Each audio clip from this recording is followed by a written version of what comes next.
Mga kababayan, may lumabas po na special report ngayong araw na ito sa GMA News.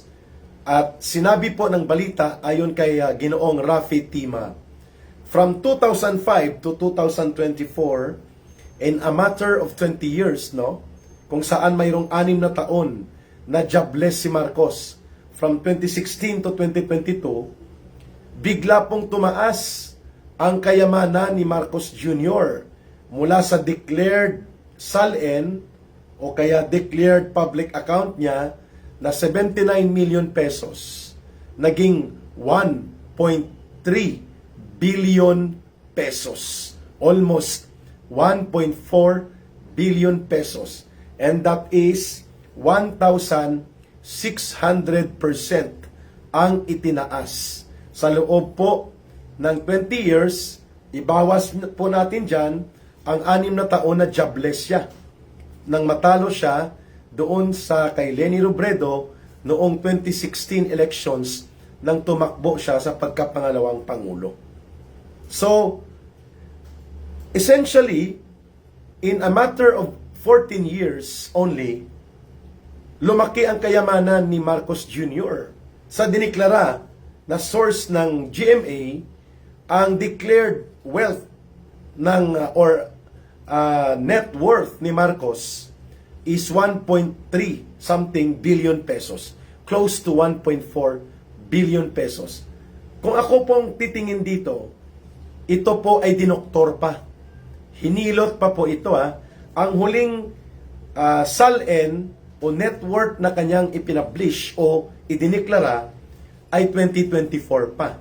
Kung i-factor in natin itong 100 billion pesos na pina-insert niya sa 2025 na sindikato budget na binulgar ni Ginoong Saldico, pwede pong mayroon siyang magkano po ang 1/4 ng 100 billion? That's 25 billion pesos. SOP or tinatawag po na pangungutong. Huwag po kayong maniwala na si Bersamin ang may kagagawa nito. Kay Marcos po yun. Yun ang gusto niyang ipaniwala. Na pinalusutan ni Bersamin, pinalusutan siya ng kanyang budget secretary. Huwag po tayong maniwala, mga kababayan. Si Marcos po mismo ang punong demonyong salarin sa pagnanakaw na ito. So kung i-factor in natin ang revelation ni Ginoong Saldico sa 100 billion pesos na pinasingit niya at itinulak niya na ipilit na isalaksak nila Saldico as insertions at may SOP na dineliver sina Saldico na 25 billion pesos sa kanya, ay ibig sabihin po mababa pa itong 1.3 billion as a declaration ng kanyang net worth, ng kanyang kayamanan. Di po ba? At kung idudugtong pa natin ang 56 billion na dineliver ni Saldico sa kanila na magpinsan kay Martin Romualdez at kay Bongbong Marcos Jr., mababa pa po ito ang 1.3 billion. So tama po ang estimate ng ilang mga economics and financial expert na hindi bababa sa 100 billion pesos po ang kinulimbat, dinurobo at ninakaw ni Marcos Jr. Hindi pa kasama ang diskarte ng kanyang asawa na si Lisa Araneta sa Bureau of Customs. Yun po ay mga pailalim at mga pasimplihang kasindikatuhan. Sapagkat ang nagkokontrol po dyan sa Bureau of Customs, sa sindikato dyan, si Lisa Araneta at ang kanyang kapatid na tinatawag na si Mike Alpha or si Mike Araneta. Ayun. Hindi pa po kasama yan At ganon din po, Ginoong Arnold Bigkas. Kababayan ko ito, Ilonggo, warrior at tagapaglingkod ng demokrasya. At ito po ay nagsilbi ang halos buong pamilya nito sa security sector ng ating bansa.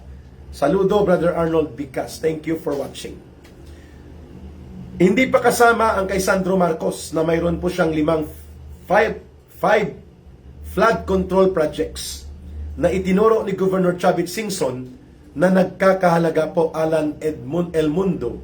Nagkakahalaga, mga kababayan, ng mahigit 2 billion pesos at halos nawalop na at na-wash out in less than 1 year. So magkano ang SOP dyan? Diskaya Contractors Group ang nagpatupad ng flood control projects ni Sandro Charis Pimpingko lookalike Marcos. Charis Pimpingko talaga. Engineer Lloyd Cruz. Wally Bayula ba? Hindi ba Bimbol Rocco? Hi Wally daw eh. Basta kalbo, Engineer Lloyd Cruz, romantiko yan. Huwag niyong ikahiya pag kalbo kayo. Alan El Mundo, Lisa Tanasa may utak nitong lahat. No, Alan El Mundo, silang mag-asawa. Hindi lang po si Lisa. Mali po ang analysis na yan. With due respect to you, Alan El Mundo. Ano man po ang diskarte ni Lisa Araneta, ni Martin Romualdez, ni Bersamin, kung hindi po yan pinapayagan at pinapahintulutan ni Marcos, dahil nga po gusto niya ring magnakaw at mangulimbat, walang mangyayari. Because Lisa Araneta is not the president. Martin Romualdez is not the president. Lucas Bersamin is not the president. Kaya nga po may kaargumento ako sa isang Viber group. Sabi ko, corrupt yan si Bersamin. Yeah, you are correct. But sino ang may pananagutan at may otoridad kung bakit naging kurakot ang DPWH, naging kurakot sila Saldico, sila Romualdez, si Lisa, si Marcos pa rin. Kasi kung hindi si Marcos presidente at hindi niya pinayagan na gamitin ang kanyang otoridad bilang presidente, baliwala po ang diskarte ni Lisa Araneta. Kasi pag sinabi natin si Lisa ang utak, parang ginamit lang si Marcos. Wrong. Marcos is a conscious participant. Klaro, no? Si Marcos, ang sabi ni Engineer Lloyd Cruz, ano daw masasabi mo sa salin ni Marcoleta? Ikaw magpaliwanag. Marcoleta is not the president. Alam naman nating diskarte yan. Nabuking na si Engineer Lloyd Cruz. Mukhang engineer na pulpol ito. Flood control contractor din siguro ang kulukoy na to. Sa daming issue, si Marcoleta ang issue niya. Tanggalin natin mo ng kulukoy. Okay? Okay, wala na siya. Sa dami niyang gustong itanong, si Marcoleta talagang itatanong niya. Engineer Pulpul. Alam natin na ang harassment kay Marcoleta, yung mga kaso sa kanyang statement of campaign contributions and expenditures, yung SOSE, ay dahil siya kritiko ng gobyerno. Bistado na po yun. Ako nga may conference bukas sa inihaing kaso na inciting to sedition sa Quezon City Prosecutor's Office. Kinakausap ko pa po si Attorney Mark Tolentino na maging pro bono free lawyer ko. Kung wala, di pupunta lang muna ako doon, magpapakita lang ako. So ibig sabihin ba niyan, Engineer Kolokoy, si Ka Eric din po ay nag-uudyok ng sedisyon? Ang panawagan ko nga, constitutional line of succession, mapayapang pagtitipon, malayang paghahayag, walang karahasan, at hindi tayo nanggugulo, o hindi tayo mananakit, o hindi tayo magsasagawa ng aksyon na ikasisira ng ating bayan, kundi ikarireforma ng pamahalaan. Okay? Maraming nanonood, no? Pag nagla-live tayo, maraming mga nandyan, kulukoy, sumbis, walang utak, walang damdamin, binabayaran para magpakalat ng basura. Yan po, kagaya ng nagpakilalang Engineer Lloyd Cruz, no? Matagal nang wala si John Lloyd Cruz at si Ellen Adarna.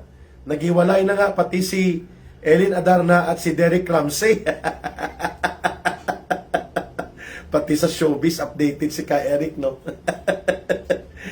Ka Cesar, musta ang health mo, Ka Eric? Wala na po akong fever, Brother Cesar. Medyo maga pa po ng konti ang lalamunan ko. But I cannot stay silent, no? Sabi nila mga 1 week or 5 days ipahinga ko. Pero I need to speak up, I need to discuss, no? Stonefish, Ka Eric, wag po sana kayong sumuko sa laban. Thank you, Stonefish. J. Smith Official, hello Ka Eric, okay ka na po ba? Hindi pa po, medyo okay. Pero kinakaya ko po. Masakit pa rin. At mahirap akong magsalita. Pero wala akong masyadong plema. I do the luya therapy. Nilalagat ni Connie Loylo yung staff namin sa Sambayanan, and then iniinom-inom ko. Okay? So, ipagpapatuloy ko po it is a wrong notion. It is a wrong concept to believe that everything was orchestrated by Lisa Marcos only. No! Magkasabwat po sila ni Marcos Jr. Posibleng maraming ideya ng pagnanakaw, katarantaduhan, at kabulastugan sa gobyerno ni Marcos ay nanggaling kay Lisa. Pwede rin nanggaling ang iba kay Romualdez, ang iba diskarte din ni Bersamin. Subalit, ang punot dulo nito, kung hindi ginamit ni Marcos ang otoridad niya bilang presidente, hindi mangyayari ang krimen ng pandarambong. Tama? The president is the one signing the budget to become a law.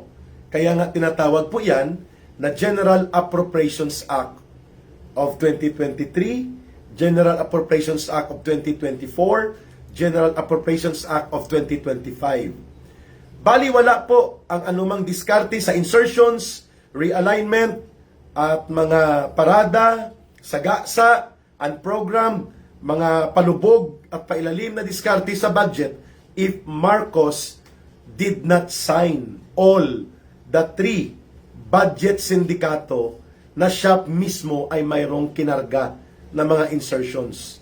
I'm talking about the budget for 2023, 2024, 2025. Kaya po umabot na sa 1.4 trillion pesos ang halos hindi may paliwanag kung bakit walang flood control na mga project subalit may na-release na mga pundo in the last 3 budget cycles na umaabot po sa 1.4 trillion pesos. And we are not just talking about the 1 trillion pesos. May binulgar pa po si Saldico na maliban sa 100 billion pesos na kinulimbat nila Marcos, at yun po ay kanya talagang order. Inutusan niya si Pangandaman, saksi si Adrian Bersamin, na pamangkin ni Lucas Bersamin, at pati si Jojo Cadiz, at tinawagan si Saldico. So, imposible na hindi i-verify ni Saldico, pati kay Martin Romualdez, kung totoo hindi ang utos. Anong sagot ni Romualdez? Ang utos ng presidente, kung anong gusto niya, yun ang dapat matupad. Utos ng hari hindi mababali. It's not just about Lisa, kasi kung ayaw ni Marcos magnakaw at ayaw niya ng droga, he can refuse. Because hindi naman po siya 7 years old na bata o ordinaryong tao. Siya ay presidente, may poder, otoridad, kapangyarihan, at may mga tauhan. So he can exercise discernment and discretion in every decision that he makes. So let us disabuse our mind na si Lisa lang ang utak nito. That is a wrong concept. Lisa Araneta has no accountability. Bagamat dapat ikulong din ito, but the government is run by Marcos. The authority of the president is not with Lisa. It's with Bongbong Marcos. So we have to point to the accountability, the real accountability. 20 days bakasyon lang kay Eric, back to work naman. Okay. Thank you, Coring Mundo. Medyo okay na voice niyo po kay Eric, no? Thank you po, Brother Cesar. And sa the rest na ko-concern kay Eric. Second point, saan nanggaling ang mahigit 1.3 billion pesos granting for the sake of discussion without admitting first na mayroon pa siyang mahigit 25 billion pesos doon sa kinulimbat na 100 billion pesos na insertions as revealed by Saldico, and then mayroon pa sa National Irrigation Authority na ghost projects. Sabi ni Saldico, mga 30 billion pesos din. At sa National Electrification Administration, mga 20 billion din sa solar projects. At hindi pa kasama ang Maharlika Discarte Fund na mga 500 billion pesos. Walang report, at walang updates. Hindi pa kasama ang gold reserves na nalugi tayo ng $100 billion dahil maaga na ipinagbebenta ni Marcos, instead na kung ngayon tayo sell out in the market of gold, ay kikita tayo ng karagdagang $100 billion at the gold rate exchange in the market right now. But because nagmamadali siya na may pera at kukunin niya in the guise of projects, pinabenta po ang gold reserve sa halagang 129 billion pesos. Ngunit we lost more than the value of it by an average amount supposedly of $100 billion. My goodness. Sorry, by an average, mga around 100 billion pesos pala ang nalugi, not dollars. 100 billion pesos po ang nalugi sa gobyerno natin kung inantay muna na ngayong buwan o mga November, October ang pagbebenta ng sobrang gold reserve. Dahil nagmamadali ang kulukoy na Marcos na makakuha ng pera, pinabenta niya ng maaga. Lugi ng mahigit 100 billion pesos ang price of gold. Hindi pa maipaliwanag po yan, ano? Pero balikan natin itong main topic. Ano po ang batayan? Saan ang galing ang perang ito ni Marcos? Wala siyang negosyo. Wala din silang mga business empires. They are not into stock trading. They are not also into big corporate operations of big corporate business or any export-import business or mining. Wala. Wala pong magkatugma sa legitimate and considerably valid source of income. Bakit biglang nagkaroon ng 1.3 billion pesos na kapirahan si Marcos Jr.? Again, without discounting na mas mababa po ito sa tinatantya ng mga economics and financial experts na hindi bababa sa 100 billion pesos ang posibleng nakulimbat ni Marcos Jr. in his 3 years in office. At ito po ay karumal-dumal na krimen. Hindi lamang po iyan ang kanyang kasalanan. Siya din po ang pasimuno na ginawang drug den at drug heaven ang Malacanang, as exposed by Senator Amy Marcos. So this is the worst president to ever come before the face of the earth. Adik na, magnanakaw pa. At hindi lang magnanakaw, mandarambong ng kaban ng bayan. Nararapat ito kung may bitay na parusa. Kandidato po si Marcos sa parusang bitay. Pangalawang punto ni Ka Eric po ay ganito. During the time that he was a senator, 2010 to 2016, lumabas ang iskandalo na na-involve din po si Marcos sa 120 million pesos na pandarambong sa pondo na pork barrel niya. Inariglo lang nila ng asawa niya at nila Romualdez at nila Jojo Ochoa, according to reports revealed by Governor Chavit Singson. Kaya hindi siya naisama na masampahan ng kaso when he was still a senator. So there is a very clear pattern of propensity to commit corruption and to execute slanderous activities involving public fund on the part of Marcos, and that is historical. Ibig sabihin noon pa, ginagawa na niya ito. The way he is so engrossed into chronic drugs abuse. Yun po ang hindi mapasusubalian, mga kababayan.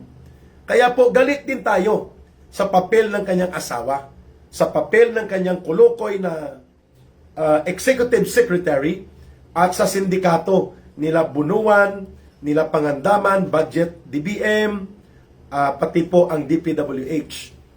Pero ang lahat ng yan, mga kababayan, Ka Eric, what is now the ultimate option to get rid of him? wala na pong iba pa March 4. Matagal po ang impeachment kasi it will take numbers to build up sa Congress. Mukhang wala pa tayong numero doon. Although, paunti-unti nang pababa ang numero ng kanilang mga tagapagtaguyod ng kulto ng magnanakaw na Marcos at Romualdez. And then, aakyat ka sa Senado at magkakaroon pa ng trial. At wala tayong numero sa Senado ngayon sapagkat ang 15 senators, ang alignment nila kay Marcos. But that is still subject to change anytime. Very fluid po yan. The easiest way is to remove Marcos by people power, by making the armed forces of the Philippines realize na they have to exercise their powers vested in the Constitution and their duty to become the protectors of the state and the people. Because Marcos is now being seriously accused of serious crimes such as serious drug abuse, gross violations of the Constitution by exercising corrupt and graft practices. And this makes him a very questionable president in terms of mental health, in terms of moral integrity, and in terms of accountability. Si Marcos po ay may mabigat na pananagutan. We don't need to go into court trial. To go into court trial is to proceed when Marcos will be removed from office. Doon pa siya mananagot. Kakasuhan po siya, ikukulong hanggang sa mahatulan. Pero in the meantime, when the evidence and testimonies and circumstances all point to an irrefutable factual status of being a criminal mastermind and a drug abuser, a drug addict, lahat ng mga kaganapan, pangyayari at karanasan ay tumutugma sa pagpo-point out ng ganitong kriminal na mga activities posible at malamang ito ay kayang patunayan sa korte. Marcos must be removed from office. But we cannot call on the people to take up arms. Bawal po yun. Hindi rin po natin pwede ito na ipanawagan ang pag-civil war o makipaglaban sa police at military. Hindi po sila ang ating kalaban. Pero pag nag-armas ang taong bayan, sila po ang haharang dyan. And it will give the legitimacy on the basis of Marcos to issue a state of emergency and even a declaration of martial law. Kaya po mapayapa, ngunit determinado na pagsasagawa ng people power. Yan po ang layunin natin. Yan po ang hinahabol natin. Ayaw ka, Eric, ng mga military na maalis si Marcos. Well, Rona Grahida Armenta, that is not a permanent situation. That can change anytime. Alam nyo rin po ba, Rona and Consuelo, na ayaw din po dati ni Saldico magbulgar. Di ba? Ayaw niya rin ibulgar kung ano talaga ang sindikato nila ni Romualdez at nila Marcos.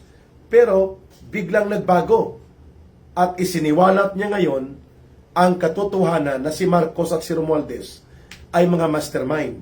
Who would ever think that Saldico would do that? Di ba? At wala din po tayong in-expect na ibubulgar ni Senator Amy Marcos ang lahat ng nalalaman niya patungkol sa drug abuse ng kanyang kapatid. At mukhang hindi pa siya natatapos because there are a lot of information coming in to Senator Amy Marcos na nagpapakita kung paano ginawa ni Marcos Jr.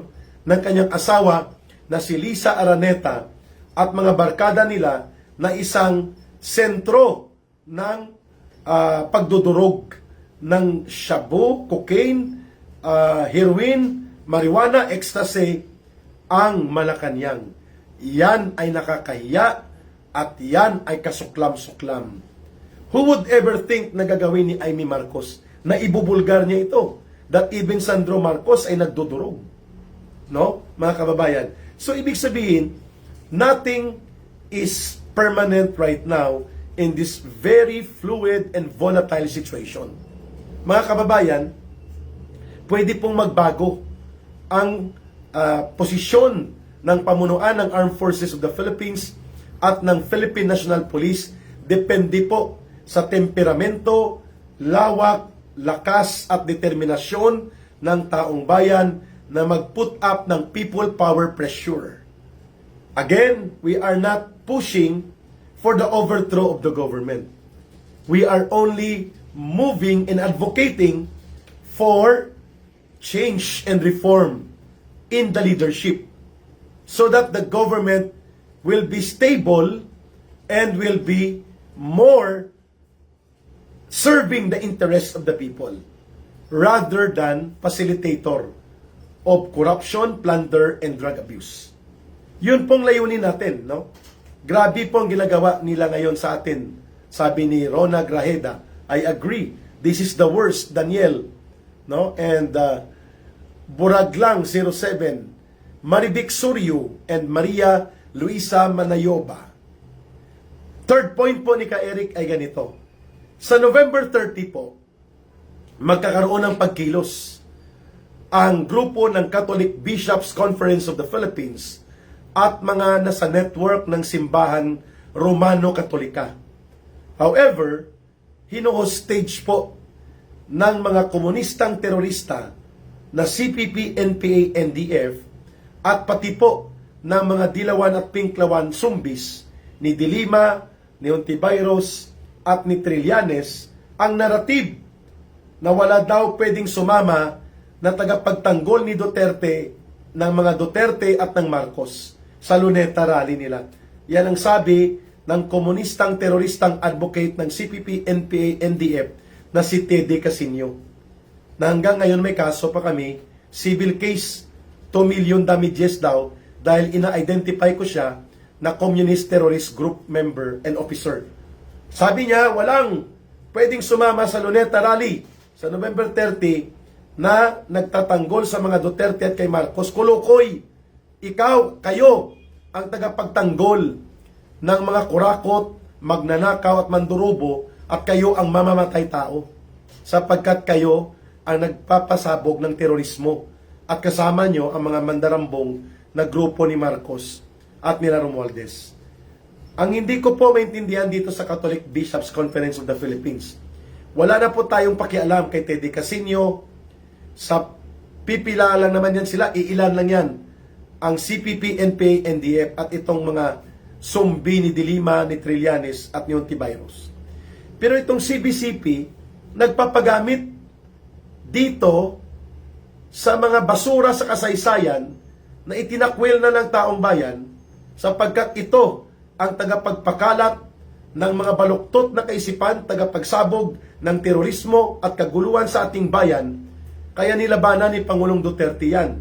At kaya hindi nila matanggap ang isa na namang possibility of another Duterte to become president by way of constitutional line of succession sakali pong si Marcos ay mag-resign, lumayas, o baka ma-overdose. Ma-overdose sa ano ka, Eric? Alam nyo na, no?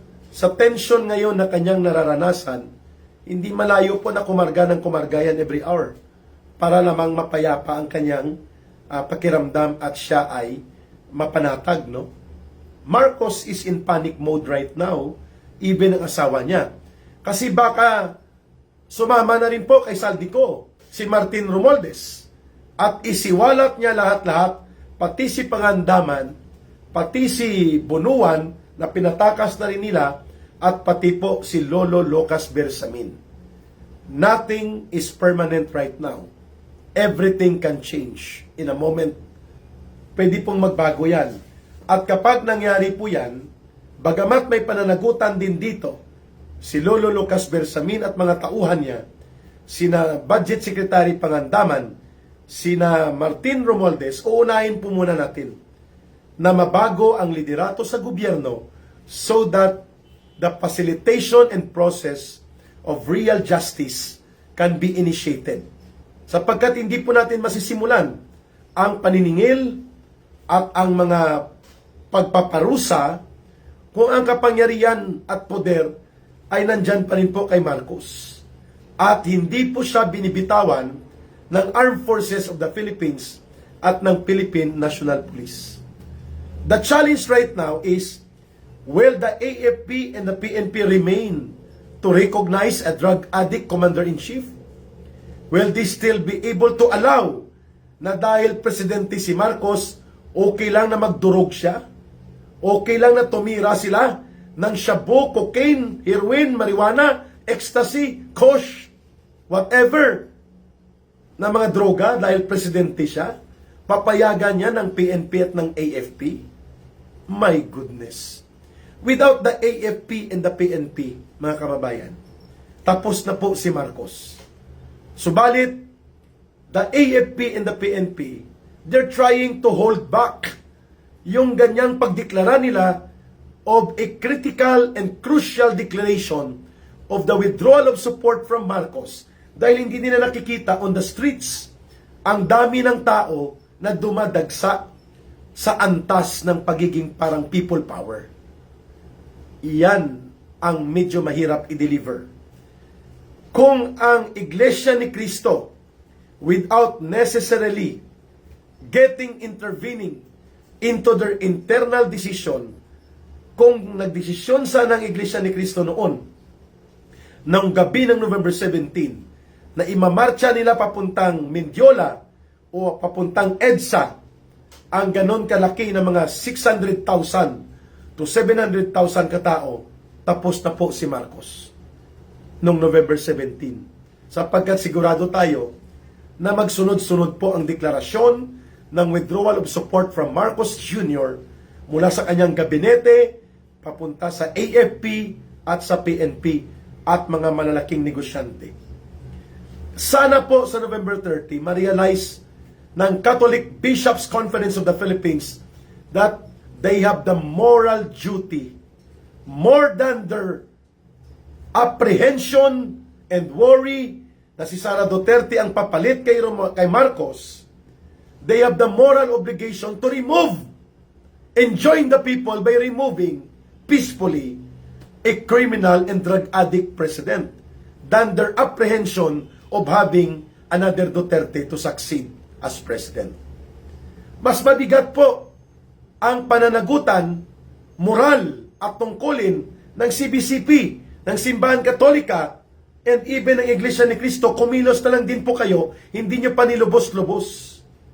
Because we do not have the money to mobilize people, kailangan mo magkuha ka ng jeep, bus, pagkain, mga toiletries na para hindi kumalat ang mga kung ano-ano dyan, dapat may mga tubig. Wala pong ganun. Pero kung kumilos ang Iglesia ni Cristo at ang CBCP and other religious organizations, it will trigger the spontaneous participation of hundreds of thousands to millions of people. Yan siguro hinahanap ng AFP at ng PNP. Subalit right now, kung pupulsuhan po natin ang taong bayan, galit sila kay Marcos. Galit sila sa nagaganap na kabulukan ng gobyernong ito. Subalit, hindi po automatic na nagta-translate into a street action. Why? Sapagkat po, nag-aalangan sila sa magiging epekto sa kanilang kabuhayan, sa magiging epekto sa kanilang pamilya, sa trabaho. Those are normal human considerations. Pero if there will be a triggering event, such as a very huge rally occupying EDSA peacefully, and then creating an impact similar to a people power equivalent to civil disobedience, calling on the AFP, withdraw support for Marcos Jr. now, also the PNP, that kind of mobilization, yun pong hindi pa natin naaabot. Yun na sana ang November 17. Nung panahon na diniklara ni Senator Amy Marcos na ang kanyang kapatid ay adiktos at kulang na lang po magmakaawa siya na bumaba ka na. No? Nagpigil pa rin si Amy. Ang ginamit niya po, indirect, umuwi na tayo. Yun na rin po yun. Kaya nga nanghihinayang tayo doon sa oportunidad na dapat hindi nag-pack up ang Iglesia ni Cristo. But we cannot decide for Iglesia ni Cristo. And neither can we intervene into their internal organizational decisions. Sila po yun eh. Kaya we have to develop the strength of the people outside of Iglesia ni Cristo and outside of the Roman Catholic Church. But that is hard to develop kung wala kang logistical, financial, and other requirements upang mapakilos mo ang taong bayan. Samantalang ang Iglesia ni Cristo, ang Roman Catholic Church, they have, and other churches like Jesus is Lord Movement, Kingdom of Jesus Christ, evangelical churches, among others, they have the natural audience to participate na pwede nilang ipanawagan. But they did not do it. Pero hindi pa po ito permanente. Kaya sa mga nagtatanong, Ka-Eric can only catalyze. I can only explain. I can only facilitate the discussion. I can speak up. I can speak out. But I cannot be the one to create people power.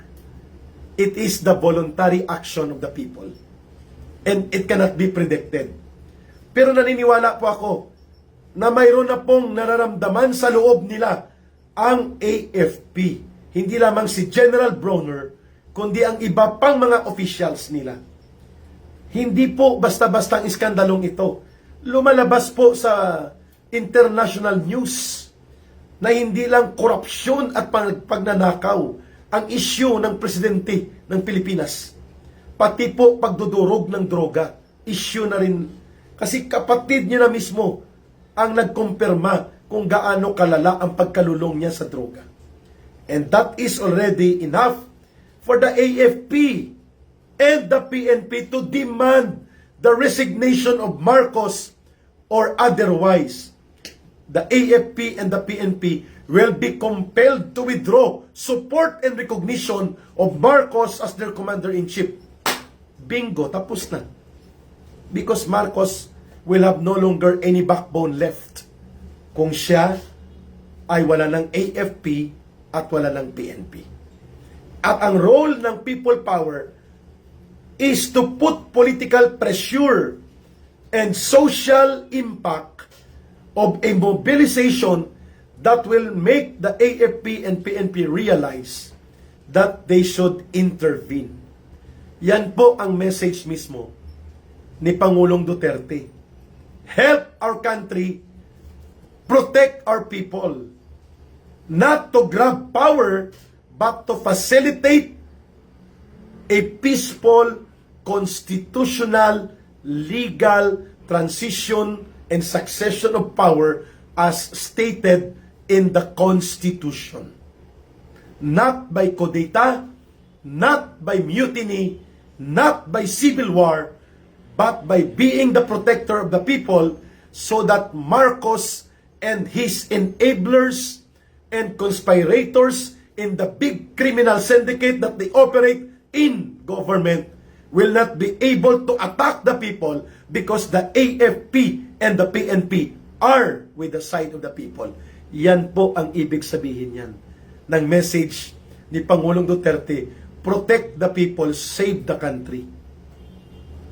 Mga kababayan, sana po magising na rin po ang Roman Catholic Church leadership at itakwil nila itong mga oportunistang dilawan na sumasakay sa kanila, na kagaya po nila Hontiveros na peke na komunista, nila Trillanes at Dilima, na ang agenda ay anti-Duterte at hindi po kontra korupsyon at pandarambong at hindi matino na pamamahala. Sana itakwil na rin po ng Simbahan Katolika ang grupo ng komunistang teroristang sumasakay upang may kaguluhan, makapag-recruit sila at muli silang makapagasik ng lagim ng terorismo para pabagsakin ang gobyerno. Dapat ma-realize ng CBCP yan. Because ang bulk ng mga magpa-participate sa rally sa November 30, kung wala po ang Iglesia ni Cristo at hindi sila mag-participate, it will be from the parishes and schools under the Roman Catholic Church. Pero sinasakyan sila at ginagamit na narrative nila yung anti-Duterte. Hindi daw pwedeng pumalit si Sara Duterte dahil corrupt din daw si Sara at ang mga Duterte. Excuse me ha, hindi po yan tumutugma sa katotohanan. Sara Duterte has been cleared by Commission on Audit 3 times in all allegations about corruption. Corrupt pa rin siya. Si Rodrigo Duterte, wala ngang pangbayad ng lawyer niya halos dahil walang perang ninakaw sa bansa, sa kaban ng bayan. Corrupt pa rin ang Duterte. Well, it is coming from a asong ulol, kung tawagin ni Chavit Singson, si Aling Marites Claire Castro, na ginagawang laughingstock at clown ng media kapag ini-interview siya. Dahil, kung si Governor Chavit Singson pa mag-describe, asong ulol.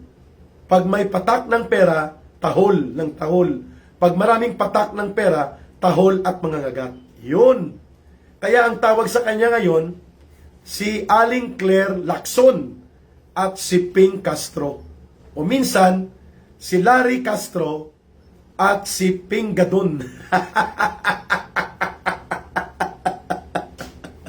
Sapagkat itong tatlong ito ay nagsama-sama. Kasama si Junvic Rimulya at si Boying Rimulya, din si Ping Lacson, si Claire Castro at si Larry Gadon, pilit nilang nililito at nililigaw ang totoong issue ng kriminal na pananagutan ni Marcos at nila Romualdez, lalo na si Marcos, in the main issue of illegal drugs abuse, plunder, and massive corruption. Kaya po, walang ibang dahilan kung bakit lumobo sa 1,600% ang kayamanan ni Marcos, bagamat yan ay dinoktor pa, maliit pa yon. Ang diniklara lang doon 1.3 billion pesos. Ang sinasabi ng mga eksperto, hindi bababa sa 100 billion pesos ang kinulimbat ni Marcos at ng kanyang pamilya. In the last 3 years lang na sila ang may hawak ng poder at kapangyarihan.